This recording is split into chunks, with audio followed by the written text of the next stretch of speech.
स्वागत है आपका हमारे YouTube channel doctor Ayurveda plus में। तो इस कामना के साथ हम आगे बढ़ते हैं कि आप सदा स्वस्थ रहें और मस्त रहें। वीडियो में आगे बढ़ने से पहले आपसे अनुरोध है कि हमारे चैनल को सब्सक्राइब करिए और बेल आइकन को प्रेस करिए ताकि आने वाले वीडियोस के नोटिफिकेशन आपको मिल सके। तो आइए आज हम जानने वाले हैं एक बहुत ही पॉपुलर जो हेयर के लिए यूज़ करने वाली चीज़ है उसके बारे में, और इसका आयुर्वेद के अनुसार जो सबसे बेस्ट तरीका है यूज़ करने का, जिस तरीके से आप इजीली यूज़ कर सकते हैं, आज हम उसके बारे में जानेंगे। तो आज हम जानेंगे इन गुड़हल के फूलों के बारे में कि इनका प्रयोग हम बालों के लिए कैसे कर सकते हैं। तो सबसे पहले हम गुड़हल के बारे में जान लेते हैं। इसको जो आयुर्वेदिक संहिताएं हैं उनमें इसे जपा के नाम से जाना जाता है और अंग्रेजी में इसे हिबिस्कस कहते हैं।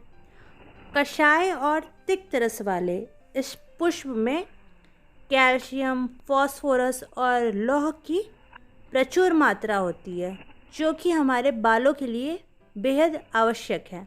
इसमें विटामिन बी और विटामिन सी भी होता है।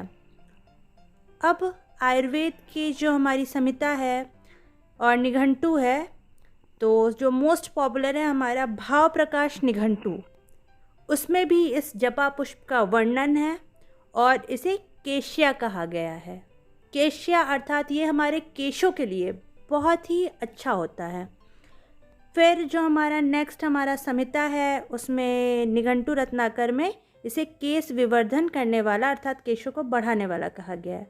अब इसको यूज़ करने के लिए सबसे पहले इसे धो लें और पानी से अच्छे से धुलने के बाद आपको इसे यूज़ करना है, क्योंकि जितने भी डर्ट और इम्प्योरिटीज़ लगे होंगे आपको इसमें से हटा लेना है। अब हमारे संहिताओं में ये भी मेंशन्ड है कि अगर हम इस पुष्प को गोमूत्र के साथ यूज़ करते हैं तो ये हमारे बालों पे चमत्कारिक प्रभाव देता है। जो गंजापन होता है, यानी इसको आयुर्वेद में खालित्य बोला गया है, तो जो गंजेपन में इसको अगर हम गोमूत्र के साथ यूज़ करते हैं तो गंजेपन की समस्या दूर हो जाती है।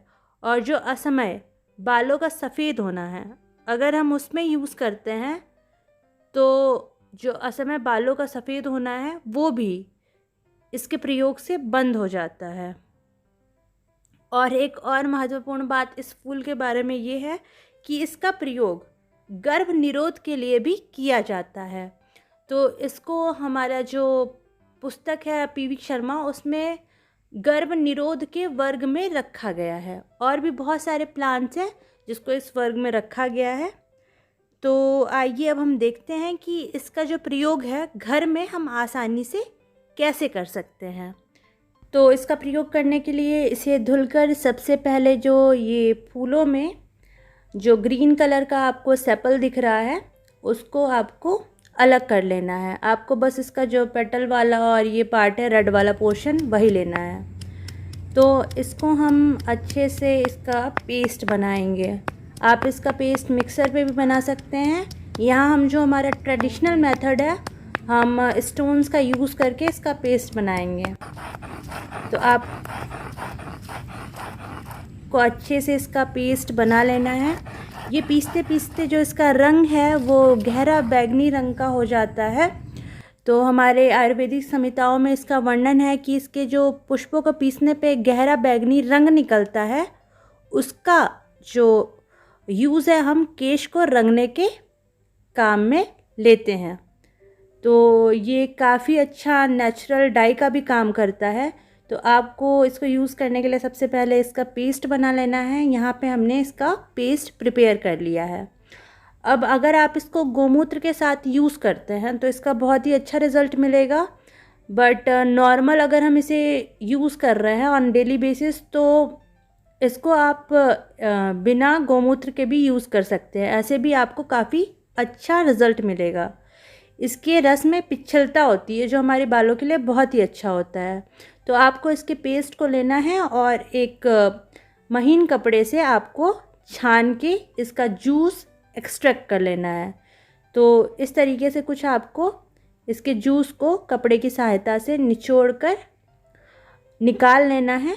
जब आप इसका जूस निकालेंगे तो आपको ये देखने में काफ़ी डार्क ब्लैकिश लगेगा, जो कि हमारे बालों को, जो पालित्य रोग है उसको ठीक करने में मदद करेगा। यानी जो बाल का असमय सफ़ेद होना है उसको क्योर करने में ये मदद करेगा।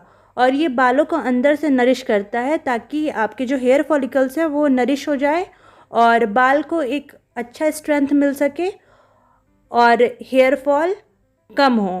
तो हमने यहाँ पे जपा का स्वरस निकाल लिया है। अब हम इसे पिच्चू के तरीके से लगाएंगे। पिच्चू का तरीका अर्थात हम इसे कॉटन स्वैप से लगाएंगे। इससे लगाने से आपके जो स्प्लिट एंड्स हैं वो भी कम होंगे इस तरीके से अगर आप लगाएंगे तो, और जो आपके बाल धूप में भूरे हो जाते हैं वो भी रिड्यूस होगा। इसके अलावा हेयर फॉल और ग्रेइंग ऑफ हेयर तो कम होगा भी। तो आपको इस तरीके से इसे लगा लेना है और आप इसे ज़रूर यूज़ करें। ये बिल्कुल नेचुरल है और इसका कोई भी साइड इफ़ेक्ट नहीं है।